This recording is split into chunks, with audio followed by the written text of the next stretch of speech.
They came to teach a lesson. Admiral Eva Rostova stood on the command deck of the fleet carrier Vanguard, her knuckles white on the cool metal of the primary tactical rail. Before her, the main holographic display resolved the image of the Epsilon Eridani system into a terrifying clarity. Her fleet, the Third Expeditionary, was a collection of calm blue icons arranged in a defensive posture around the orbital trajectory of Haven. The civilian colony below. The new icons, a stark and angry crimson, had just torn their way out of hyperspace with a violence that sent gravitational ripples across the entire system. The Carthan hegemony had arrived. A single system-wide broadcast cut through every channel. Its synthesized voice cold and absolute. You have violated the Carthan mandate of non-expansion.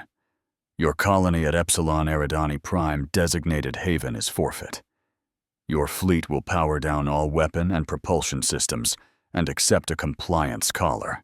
You have one standard rotation to comply. On the main display, a timer appeared stark white against the black of space. It began its inexorable descent for 50 to 59. The voice of the Vanguard's Fleet Mind Lyceum was a calm counterpoint to the tension coiling in the air, a low thrum that vibrated up from the deck plates. Admiral I assessed the Carthan fleet at 74 combat-capable hulls. Their force composition is 70% cruisers, configured for overwhelming frontal assault. Our strength is 48 hulls, geared for carrier operations and distributed denial. The AI's analysis was, as always, brutally efficient. The tactical imbalance is significant. They aren't here for a battle. Lyceum, Rostova murmured, her gaze fixed on the enemy formation. They're here for a sermon, and they plan to use us as the scripture. Their doctrine was a hammer, and every problem was a nail.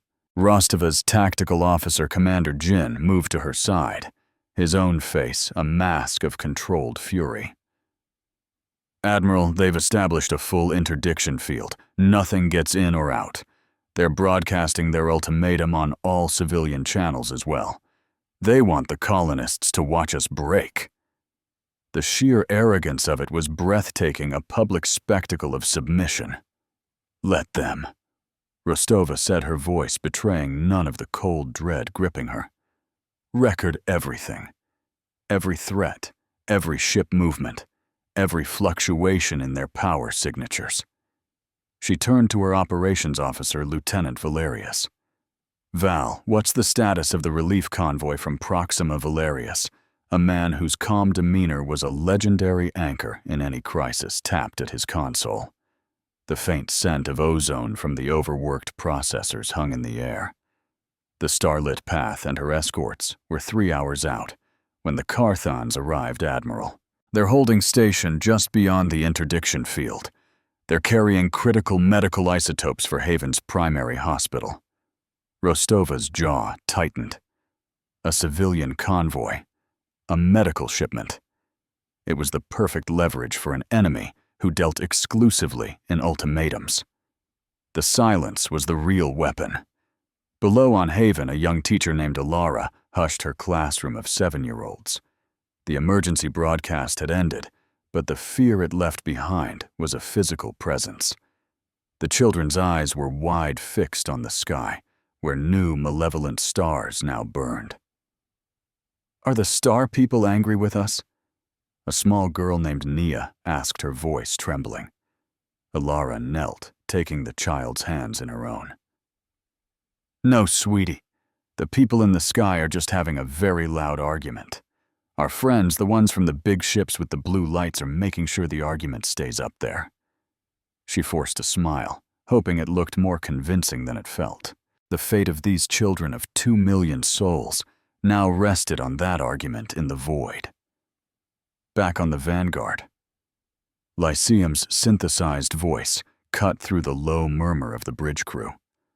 Admiral the Carthan. Broadcast strategy is statistically inefficient for purely military objectives. The energy expenditure is high, and it provides us with extensive intelligence on their transmission frequencies and power levels. The logical conclusion is that its primary purpose is psychological. They want to make an example of us, Jin stated, clenching his fist. They want the entire sector to see a human fleet on its knees. Then we will have to teach them a different lesson. Rostova replied, her eyes narrowing. Lyceum began cross-referencing their broadcast patterns with their energy shielding. Find the gaps. Find the frequencies they think are secure. She tapped the rail. They're using their voice to create fear. We will use it to create a path. A mystery was unfolding in the enemy's arrogance. The ultimatum timer ticked down each second, a hammer blow against the fleet's resolve. 1945-12. The Carthans held their rigid formation a wall of metallic fury. They made no small tactical adjustments, no patrol sorties. They simply sat there, radiating silent, overwhelming power. It was the posture of an executioner, waiting for the condemned to walk to the block. They're so confident, Valerius observed, shaking his head. They don't even perceive us as a threat, worth maneuvering against. That is their doctrine, Lyceum stated.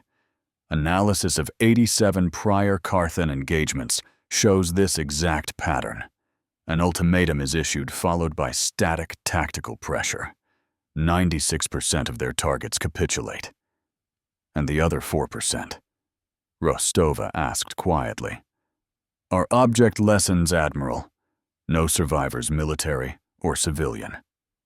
A chill ran through the bridge. The words hung there heavy and cold. This fleet teaches by numbers and remembers by ledgers, never by collars. The human way was to account for every life, to measure victory, not in territory gained, but in souls protected. The Carthans measured it in silence. The ledger would be balanced. Rostova activated her command channel. All flight leads, tactical officers, and engineering heads conference in my ready room. 10 minutes. She turned away from the main screen. Lyceum Project, the tactical grid. I want to see everything, especially the things the Carthans think we can't.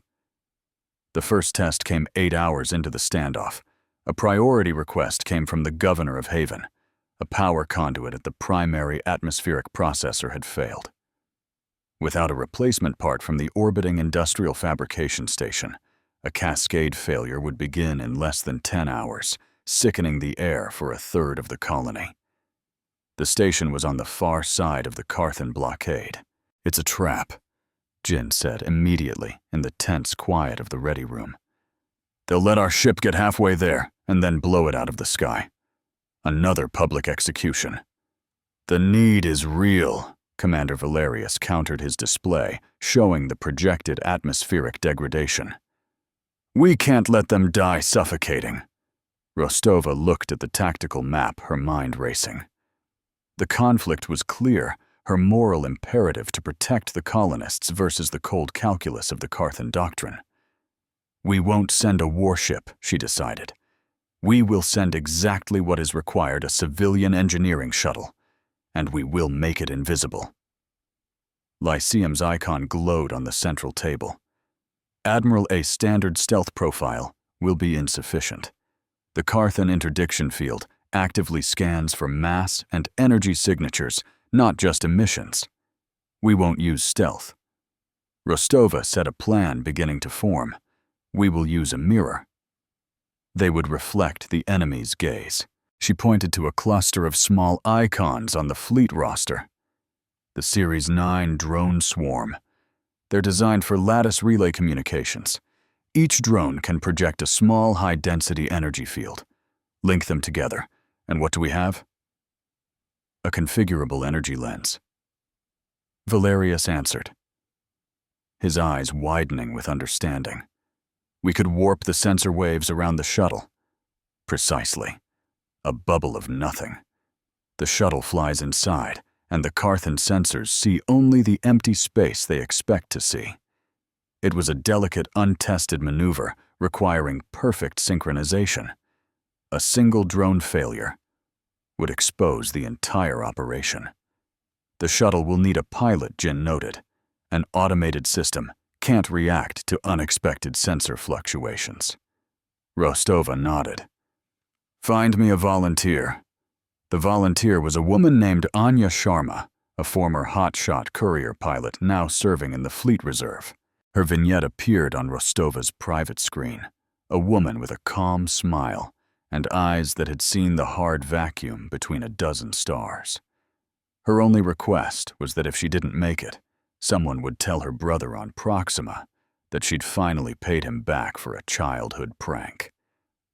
It was a sliver of humanity in the face of overwhelming odds, a reminder of what they were fighting for. Their humanity was their sharpest weapon. The shuttle the Tinkerer detached from the Vanguard with no fanfare.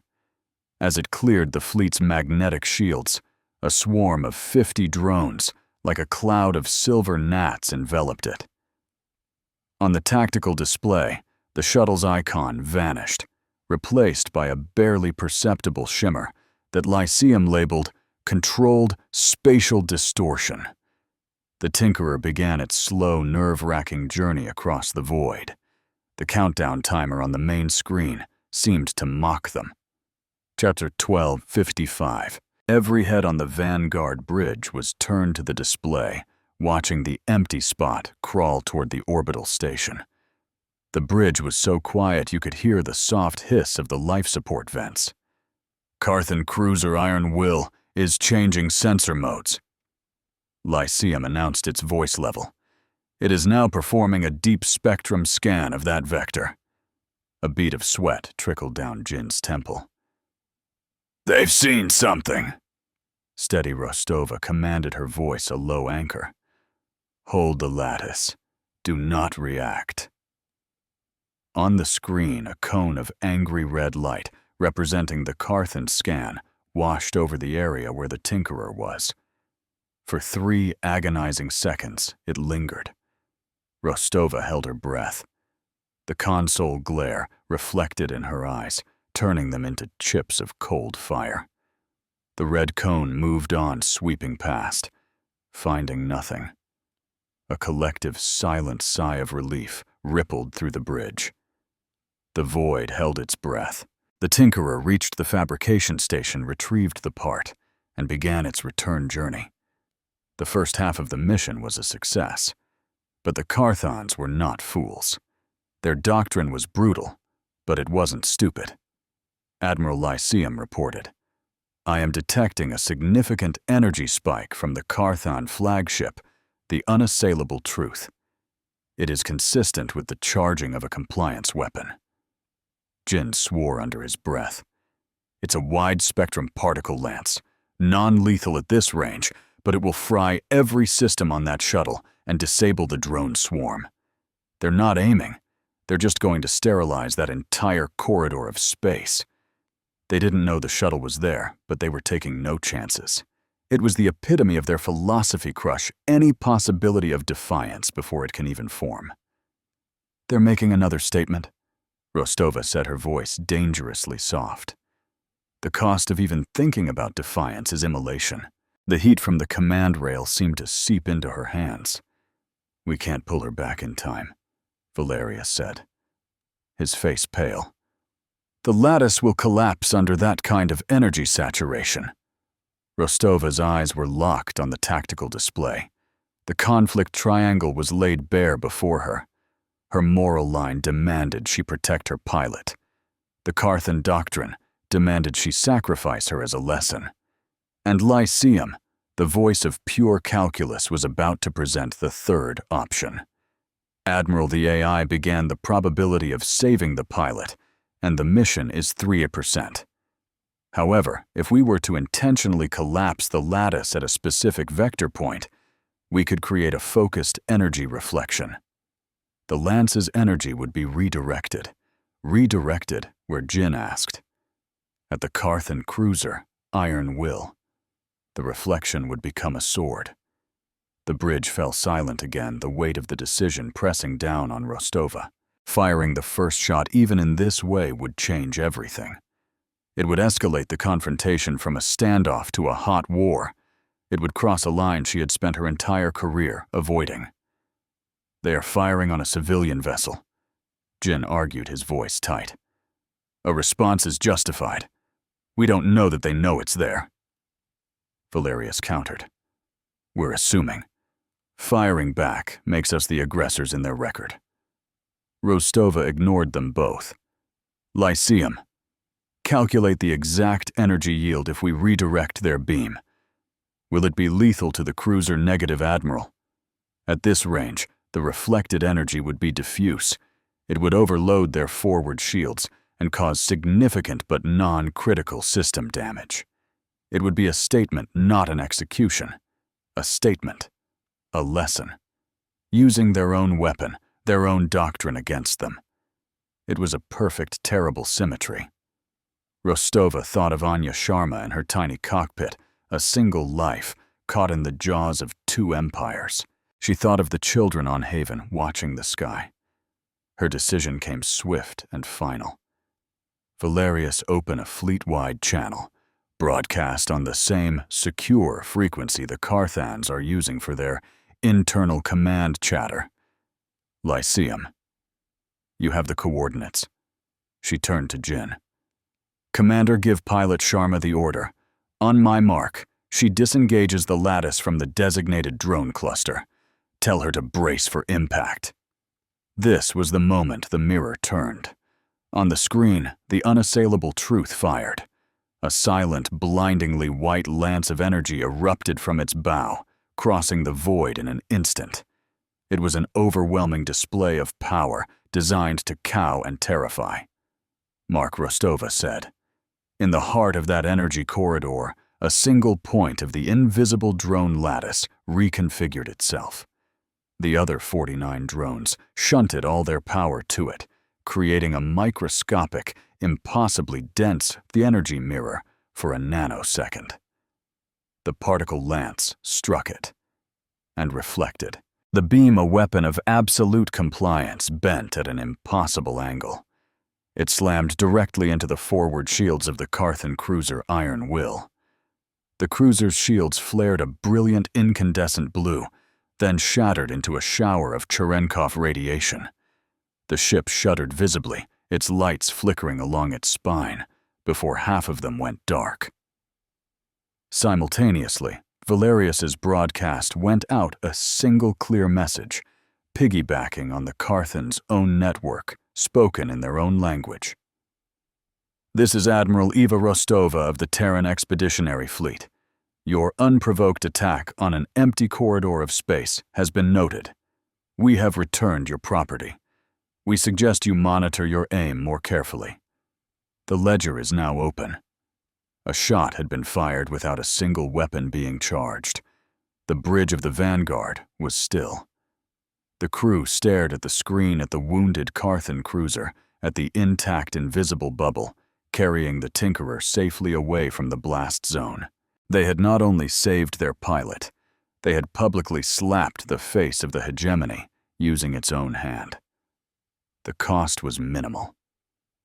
3 drones in the lattice overloaded and went inert, a small price for a massive strategic and moral victory.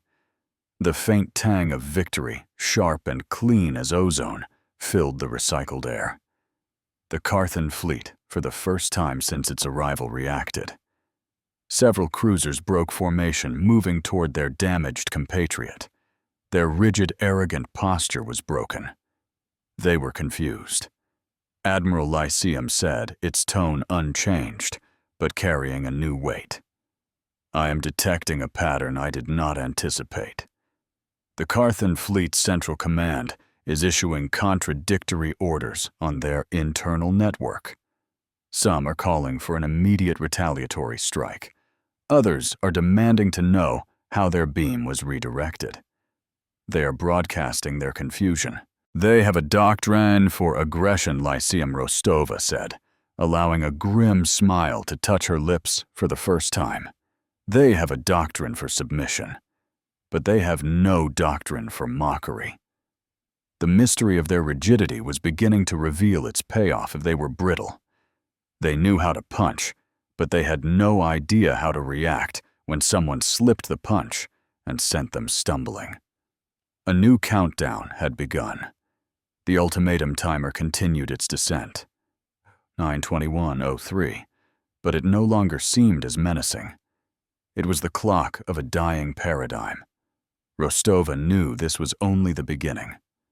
The Carthons would not take this humiliation lightly. They would adapt, and their next move would be far more brutal. They'll see the mirror tactic as a fluke Jin predicted, a trick. They'll double down. They'll move to crush us directly. Let them, Rostova said. They think this is about a single colony. They think this is about territory. We are here to teach them that some things have no price. Her gaze shifted from the enemy fleet to the gentle curve of haven below. Lyceum, I want you to start running system-wide simulations. I am no longer interested in breaking this blockade. I want to turn this entire system into a classroom. The AI's icon pulsed. Define the parameters of the lesson, Admiral. Rostova's hands rested on the command rail, the vibrations of her ship, a familiar living pulse beneath her palms. The lesson is reciprocity. The Carthon hegemony brought an ultimatum to our door. We are going to make them live by its terms. We're going to turn their kill box inside out. Hold the line, bend the light, and let the enemy pay the price. The next few hours were a blur of intense preparation. Under the cover of the fleet's formidable optimable electronic warfare suite, small stealthy drone layers began to move. They weren't laying mines. They were deploying thousands upon thousands of micro-reflectors, tiny successors, to the Series 9 drones used to save the Tinkerer. These were smaller single-use and designed to be deployed in complex overlapping fields. They were seeding the space around the Carthan fleet with the components of a trap so vast it was almost invisible. On Haven, the arrival of the Tinkerer with its life-saving part was a small, quiet victory, but one that spread like wildfire through the civilian comms network. A single shuttle, a single pilot, had faced the executioner and won. Hope, a commodity more precious than any isotope, began to return to the besieged colony. The lights on the atmospheric processor flickered, then stabilized, a testament to the fleet that stood guard in the dark. Admiral, the Carthons are moving, Jin announced, his voice sharp. The main screen updated. The angry red icons were shifting, coalescing from a flat wall into a spearhead formation, aimed directly at the vanguard. The wounded Iron Will had fallen back, but the rest of the fleet was advancing. They're done waiting, Valeria stated grimly. They're going to punch a hole straight through us and put themselves in orbit around Haven. Their primary energy readings are surging, Lyceum added. They are preparing for a fleet-wide volley intending to saturate our defenses and cripple us in a single, overwhelming alpha strike. Rostova watched the approaching tide of red. Everything depended on the next few moments. Her entire strategy was built on a single psychological premise that the Carthons, blinded by their doctrine of overwhelming force, would choose the most direct path, that they would see a straight line to their objective and take it, never imagining that the line itself was the cage. They see an open corridor, Rostova said softly, almost to herself. A path of least resistance we have intentionally left for them. The trap is set. Admiral Valerius confirmed, his fingers flying across his console, activating the reflector fields. The lattice is ready to be energized. Rostova looked at Lyceum's icon. What are the odds, old friend? The odds of our new configuration succeeding are 62.4%, the AI replied. The odds of the Carthon commander realizing his error before committing his fleet are 12.1%. The calculus is favorable, but the margins for error are razor thin. A new civilian vignette flashed on Rostova's secondary screen. It was a message from Haven's governor sent over a tight beam laser. No words, just a live feed from a public square. Thousands of colonists were gathered, not in fear, but in vigil, their faces upturned to the sky, watching the silent ballet of lights. They were watching, and they were trusting her. Their faith was her shield. All ships. Rostova commanded, her voice ringing with a newfound clarity. The last vestiges of restraint burned away by righteous purpose. Execute maneuver Rostova Gamma.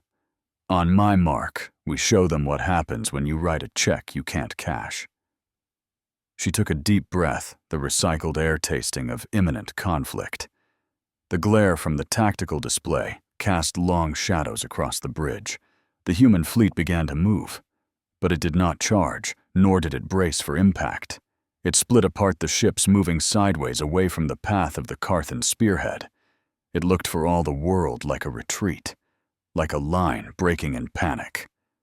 The Carthan commander, seeing the apparent rout, pushed his ships harder, faster, eager to drive the wedge home and shatter the human fleet.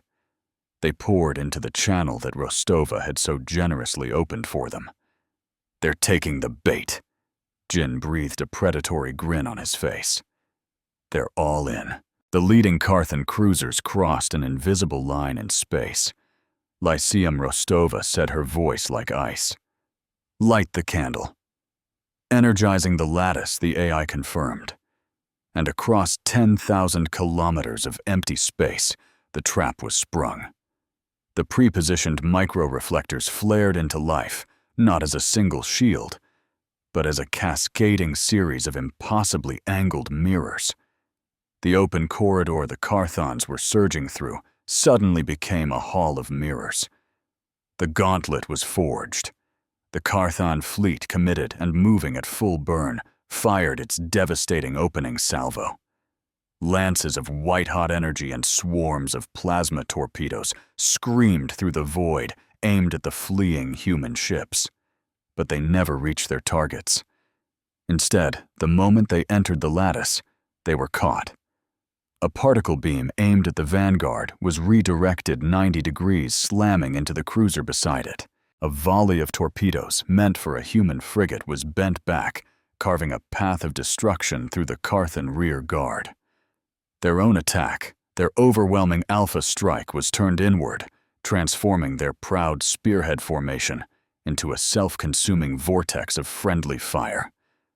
Panic erupted on the Carthan command network.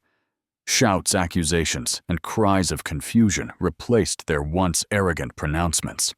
They were trapped inside their own attack, caught in a strategic snare they couldn't even see. Their greatest strength, concentrated, overwhelming firepower, had become their most devastating weakness. Rostova stood firm on her bridge, watching the chaos unfold. She felt no triumph, only a grim sense of necessity. This was the lesson. This was the cost of an ultimatum doctrine. Their power was unraveling. Valerius, she ordered. Open the channel again. Same message as before, system-wide. Let Haven and the Carthan reserves hear it. Let everyone in this system hear it. Her voice, cold and steady, echoed across Epsilon Eridani. To the Carthon hegemony. You chose to deliver your sermon with fire. We have chosen to let you preach to yourselves. Your attack has been returned to you. The account is still open. Every shot you fire at us from within the gauntlet will be recorded, redirected, and added to your bill. You may cease firing and power down your weapons, or you may continue to pay the price. The choice is yours. The ultimatum had been flipped. The power to decide, to dictate terms, had been seized. Rostova had not just refused to kneel.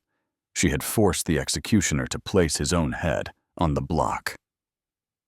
The countdown timer on the main screen now. Read 4:37:16. But it was no longer a threat. It was a grace period. a chance for the enemy to learn. An empty throne awaited a better king. The Carthan fleet hemorrhaging energy and cohesion began to break apart. Some ships in their panic continued to fire, only to see their own weapons turned back on them, or their allies, by the invisible lattice.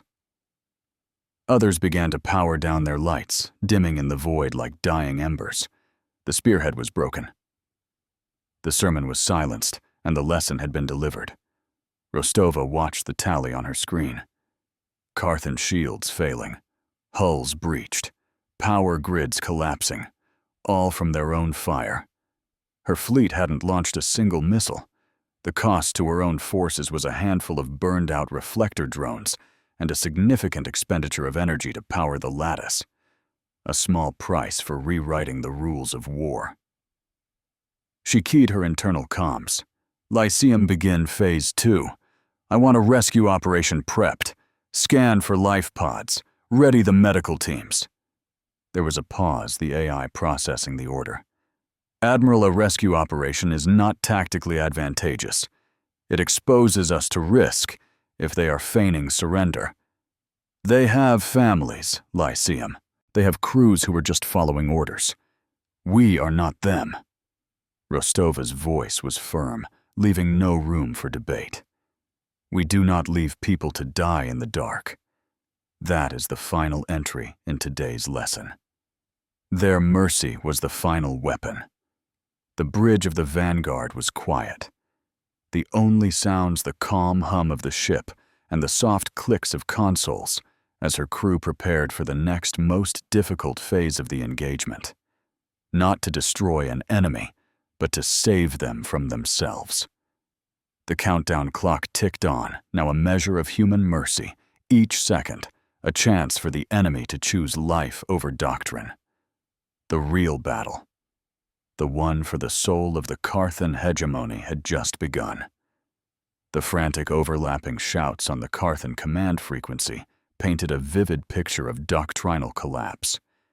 Their chain of command, built on the unshakable pillar of overwhelming force, had no protocol for that force being turned against itself. They were drowning in their own power, and they had forgotten how to swim.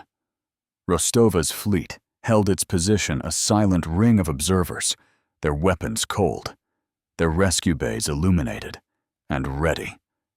The message was clear. The violence would end the moment they chose for it to end. A single override signal suddenly silenced the Carthan chaos.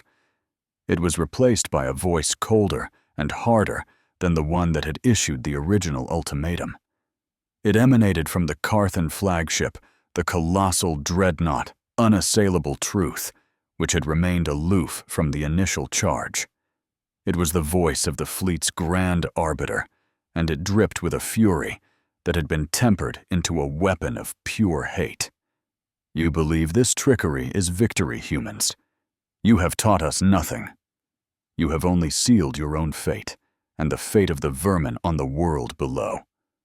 Their pride demanded a reckoning. On the main screen, a new horror unfolded. From the belly of the unassailable truth and its attendant cruisers, a flood of new objects emerged. They were not ships. They were not missiles. They were small armored pods, thousands of them accelerating on independent trajectories. They were not aimed at the human fleet. They were aimed at Haven. Boarding pods. Jin snarled, his knuckles white. Thousands of them. They're bypassing the fleet entirely. A direct planetary assault. Lyceum's analysis flashed on the screen, stark and unforgiving. Estimated impact in 47 minutes. Each pod contains a platoon of Carthan shock troops. Our fleet's point defense systems can intercept a maximum of 14% of the total swarm before atmospheric entry. The colony's defenses will be overwhelmed. The brilliance of the move was in its barbarity. The mirror lattice was useless against solid objects on a ballistic course. Rostova had built the perfect defense against a fleet.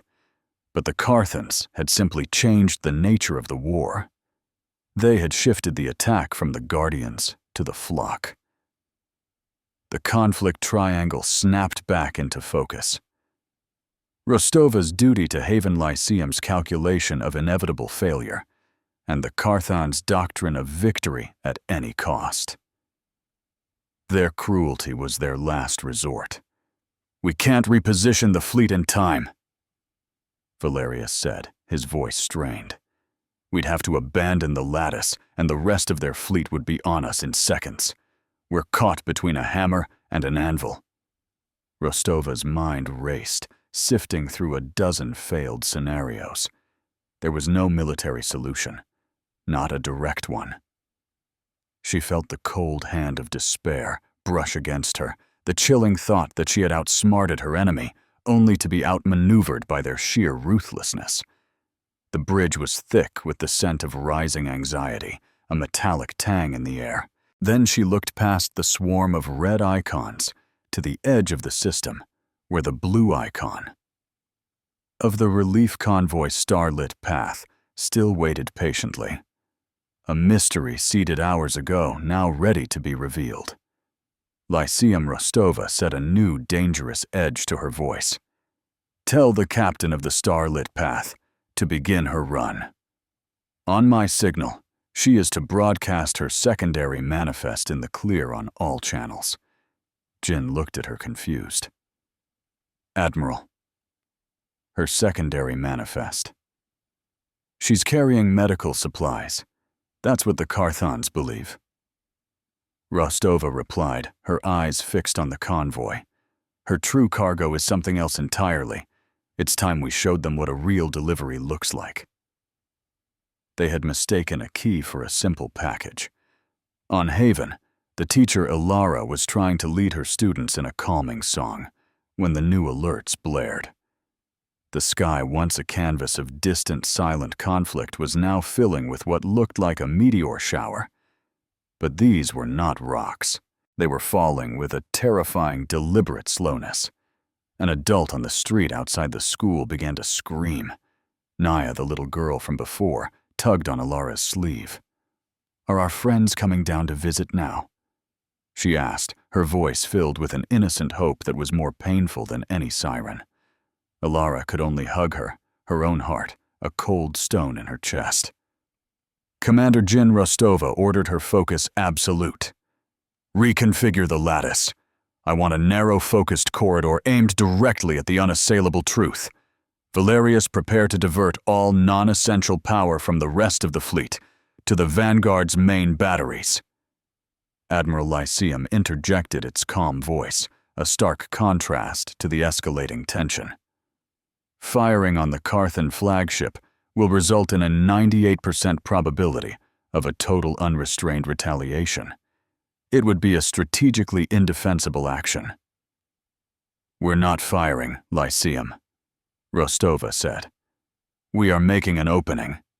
She looked at Jin. "They think we're afraid to fight. They think we only deal in tricks and mirrors. We are about to prove them wrong." Their resolve had been mistaken for weakness.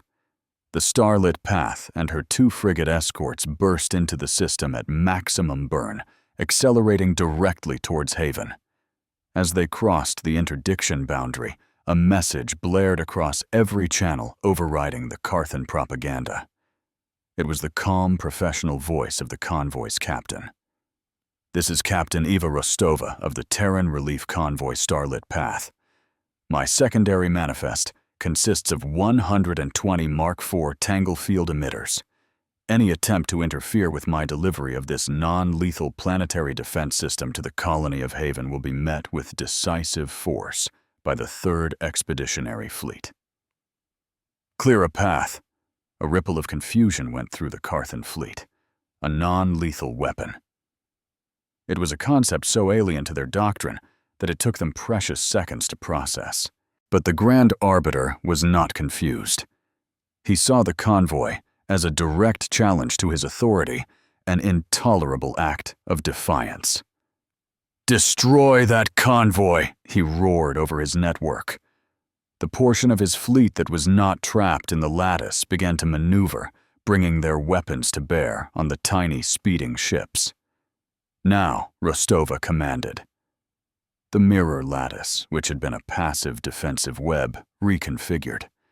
A dozen focused points of reflection aligned. At the same moment, the Vanguard's forward batteries discharged a single low-power targeting beam, a harmless pencil-thin line of light aimed at the corridor they had created. But when that innocuous beam hit the first mirror, it was amplified and redirected. It hit the second and the third and the fourth, gaining intensity, with each reflection a cascade of borrowed energy. Their own light would blind them. The result was a blindingly brilliant lance of pure light, 100 times more powerful than the beam that had left the Vanguard. It wasn't a weapon. It was a wall of photons so dense it physically shoved aside sensor ghosts and overloaded any system that looked directly at it. It slammed into the space directly in front of the unassailable truth, not as an attack, but as a colossal system-wide flashbang. The Carthan flagship's forward sensors were bleached white. Its command and control network, momentarily blinded, fell into chaos. And in that crucial 10-second window of manufactured blindness, the starlit path and its escorts shot past the Carthan line, a silver needle threading its way through a maelstrom. It was not without cost. One of the escort frigates, the Steadfast, took a hit from a lucky Carthan volley. Its shields collapsed, and a plasma bolt scored a deep glowing wound across its dorsal hull. Alarms shrieked across the Vanguard's bridge as damage reports flooded in. Bulkheads held. The crew was alive, but the ship was crippled, venting atmosphere into the void. This was the price of passage, written in fire and steel.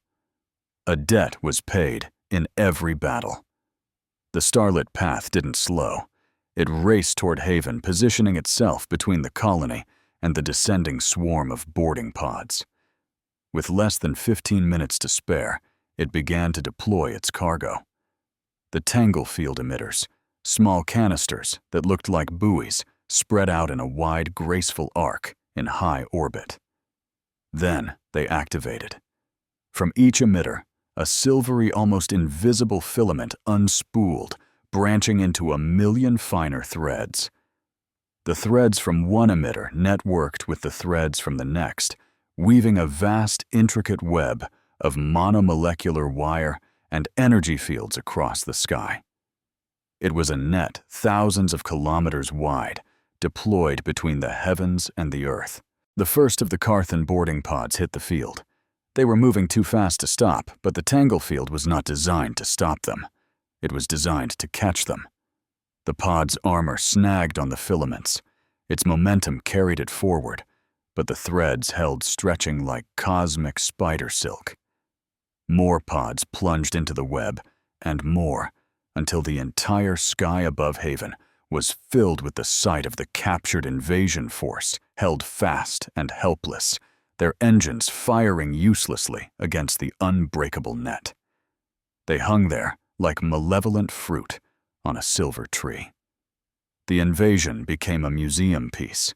On the bridge of the unassailable truth, Grand Arbiter, Kalen watched his final desperate gambit fail. He had lost. His fleet was shattered by its own weapons. His planetary assault force was captured without a single shot being fired against it.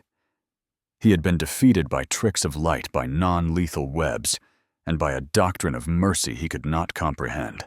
His entire worldview, his entire culture's definition of strength, had been systematically dismantled and proven worthless. The ultimatum timer on the Vanguard's main screen ticked to 0. 0.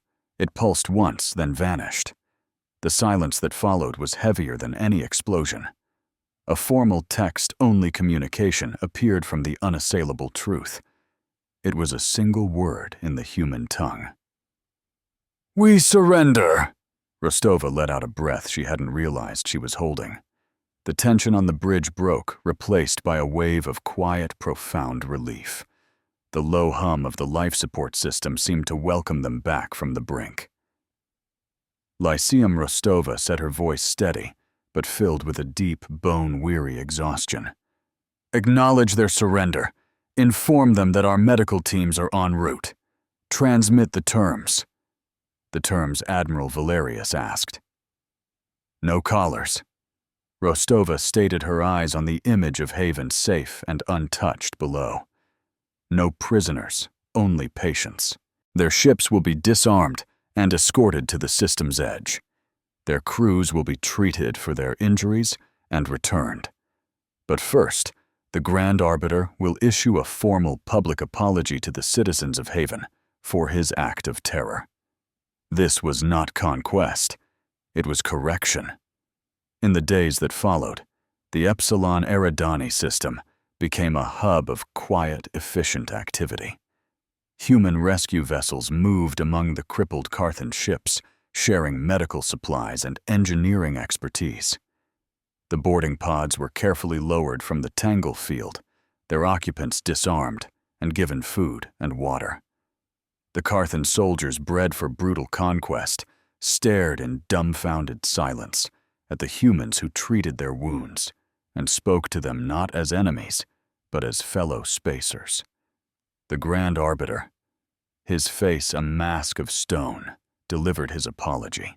It was broadcast live, watched by the colonists on Haven, the crews of both fleets, and via a tightly controlled data burst by the Carthan hegemony itself. He spoke of his failure, of the miscalculation of his doctrine. It was a humiliation for him, but for the rest of the galaxy, it was a seed of change. A formal entry was made on the Interstellar Public Ledger, the official record of galactic events. It read, on this day, the Carthan hegemony's doctrine of compliance by ultimatum was met by the Terran Third Fleet's protocol of reciprocity. The doctrine was found to be tactically and morally bankrupt. All future ultimatums issued under this doctrine will be considered acts of unwarranted aggression, and the Ledger will hold the issuer accountable. The precedent was set not in blood, but in public record. The account was finally closed. Weeks later, as the last of the Carthan ships was being escorted out of the system, Rostova stood on the Vanguard's bridge, looking at the peaceful blue marble of Haven. Commander Jin stood beside her. "We taught them something, Admiral," he said, his voice softer than she had ever heard it. "I'm just not sure they'll thank us for the lesson. The best lessons are rarely welcome at the time," Rostova replied. She watched the mirror arrays of the orbital stations, no longer needed for war, glint in the light of their star, their surfaces now cooled to a calm, reflective pewter. True strength is not the power to issue an ultimatum, the will to command obedience and punish defiance. It is the clarity to see a better way and the courage to walk it even when you walk it alone. We did not come here to break them or to force their submission. We came to hold up a mirror to show them the cost of their own reflection and to prove that the most powerful weapon in any arsenal is the choice to not use one. Their silence was the ultimate answer.